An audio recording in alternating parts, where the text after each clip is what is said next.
here. Quick review, a challenge to keep it under 5 minutes, so let's go right at it. It's Saurian Shadows Unfathomable deck,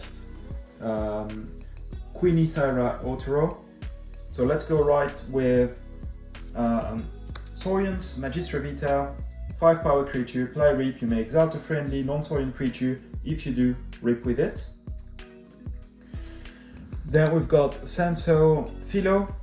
Senso Philo cannot be dealt damage by creatures with Ember on them, 5 power. Para Guardian, there's 2 of them. And then we've got into the action. So I've put together Carpe Venom and Dino You Didn't.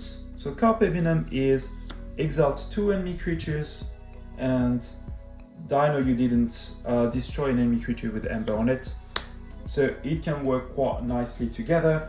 Then we've got Ostracize, lose 1 if you do purge a creature. So we've got a couple of ways in Saurians to snipe some creatures away from your opponent. Then the big combo in Saurian, and you will see it. Diplomacy Alpha, until the start of your next turn, each creature gains before fight, exalt this creature, which is one way you can exalt your creature. You've got also Spoils of Battle, more control, and a City State Interest. But the great card here is Bury Riches. Bury Riches, if the tide is high, move 1 from each creature to its controller's pool, otherwise raise the tide. This card can really change games. And the fact that we've got a number of ways to put Ember on our creatures, mostly through capture, into Saurian is really good. Finally, I'm not really counting this one, Crassosaurus. There's absolutely no way to make value out of it in this deck. It is pretty much a lost card as far as I'm concerned. So that's for Saurian. Moving into Shadows and starting with the creature Sea Urchin. We've seen that one before. Play, capture 1. If the tide is high, steal 1 instead. One-Eyed Willa. While the tide is high, One-Eyed Willa will gain Elusive and Skirmish, and it's a 2 power creature, fight, steal 1. Hobnobbler, 3 power creature, if your opponent has 6 Ember or more, steal 2. Hard Simpson, my most hated creature, 4 power elusive. After Hand Simpson is dealt damage, steal 1. If the tide is low, your opponent steals 1 instead. So this is a creature, and your opponent can manipulate the environment to get value out of it. So it's tricky. You need to get rid of it as soon as possible. It's kind of a Brent to an extent. Scooped. Play, deal 2 to a creature. If it's not destroyed, it captures 1 from its own side. There's a couple of capturing from your own side in Shadows in this set. This one is okay. It's surprisingly sometimes difficult given the low power of some creatures to get value out of it, but more often than not it is the case. Loot or Pillage, we've seen that one before. Choose 1, steal 1, or a friendly creature captures 3. It's pretty good. Whisper comes from Words Collide, I think. And then we've got Say for Sorry, which is pretty good. Choose 1, archive any number of friendly creatures from play. Choose a creature, deal 1 to it for each Ember your opponent has. So you have to choose between the 2. I mean, in this specific deck, there's not many play effects on creatures, so it's probably going to be mostly the deal damage side, but it's cool to be able to archive your Sea Urchin or something like that. Then we've got 2 artifacts. We've got the Flying Spectre, also a pretty bad card. After your opponent raises the tide, destroy Flying Spectre, you get the problem. Action, steal 1 if the tide is high. We've got Seeker Needle, old card, and 2 times Mow. So, I mean, it's not a great deck. The Shadows is a little bit all over the place. It's not really trying to make something specific, and it's not threatening really. We don't really have a way to deal with the opponent's board. We don't have a lot of ways to steal consistently. The moles are pretty cool because they synergize well with the amount of capture and exalt that we have on the Saurians. And I think that's the big component. Now moving into Unfathomable. Philoptic Raider, 2 power creature, play capture 2. While the tide is high, Philoptic Raider gets +4 power. And then we've got 2x Geary Guild Spine, elusive 3 power. After an enemy creature sweeps, it does not ready during its controller's next ready card step. A lot of the effects from Unfathomable obviously are to slow and to disrupt the opponents, so this is what it does. And then we go into the 9 actions of Unfathomable. 2 times Storm Surge. Your opponent cannot ready cards during the ready cards step of their next turn. 1 more disruption. Sink or Swim. Choose one, your opponent discards a random card from their hand, exhaust a creature and each of its neighbor. So more exhaustion already. Roswell's Chain, exalt a creature if the tide is high, exhaust each creature instead.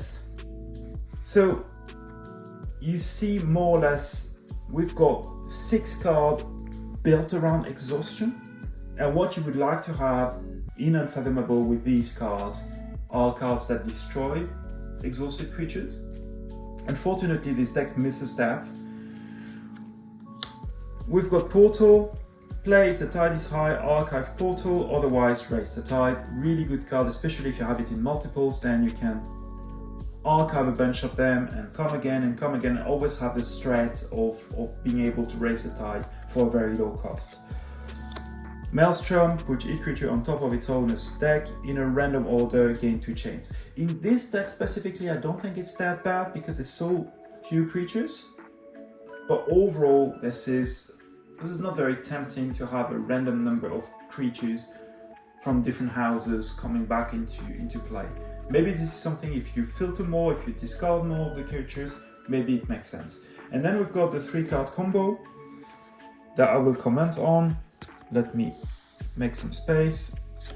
Dive Deep, discard the top card of your opponent's deck, put a creature that shares a house with that card to the bottom of its owner's deck. So a bit random, but not really creature management. Then we've got the second one, Dark Discovery, name 2 cards, discard the bottom 2 cards. Oh, I'm going too fast.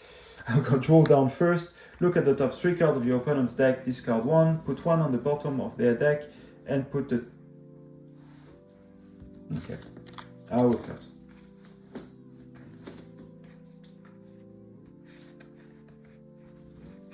And now we've got the 3-card combo. Draw down. Play. Look at the top 3 cards of your opponent's deck, discard 1, put 1 on the bottom of their deck, and put 1 on top of their deck. So basically, we're able to manipulate a little bit the opponent's draw. Then we've got Dive Deep. Discard the top card of your opponent's deck, put a creature that shares a house with that card on the bottom of its owner's deck. So hopefully, this is something you can also do on your opponent's deck. And then all of a sudden, you know the last 2 cards of their deck. And finally, you've got Dark Discovery, name 2 cards, discard the bottom 2 cards of your opponent's deck. If they are the named cards, purge Dark Discovery and forge a key at no cost. So commenting a little bit on that combo, honestly, you've seen that deck, there's absolutely no draw, there's absolutely no archive. So it's going to be fairly random. I have not been able to pull that Keyforge at no cost yet. My belief at that point, especially with a deck like that, is I've got to count pretty much looking at probably ignoring that one, the Dive Deep, playing it early and hoping maybe they don't shuffle, and maybe try to hold on to draw down until I get Dark Discovery and my opponent gets to his remaining 3 cards. And then if he's getting into his remaining 3 cards, I have a guaranteed Keyforge at no cost. But otherwise, I really don't see how I can make this work, especially in a deck like that that has very, very little archive. So coming back a little bit, so this is a little bit of deck acceleration. This is a fun combo, but I would love to have it with logos. I would love to have it with something that gives me a little bit of control of when I get these cards. The disruption in Unfathomable is interesting, but it doesn't really bring me a lot of board, and I don't really have a lot of board control outside of Maelstrom. So board control wise, Ember control wise, I've got just Phylactic Raider. In Shadows, very simple, I've got Loot or Pillage, Scooped, and then all my creatures pretty much control Ember one way or the other. I've got this, but this doesn't work. This is really not good. Maul I wouldn't count really as Ember control properly. It's good to have because in a sense that means that even if I want to play Burrow Riches at some point, I can leverage the Ember that's on my opponent. In terms of board control, obviously I've got the way to snipe a few creatures, but mostly what I want is Burrow Riches with City State, ideally, maybe Spoils, and there I can get a little bit of steal of the Ember from my opponent. So overall, a bit of a messy deck, and not really a clear win condition, at least for me at that point, and kind of a bit slow as well. Not many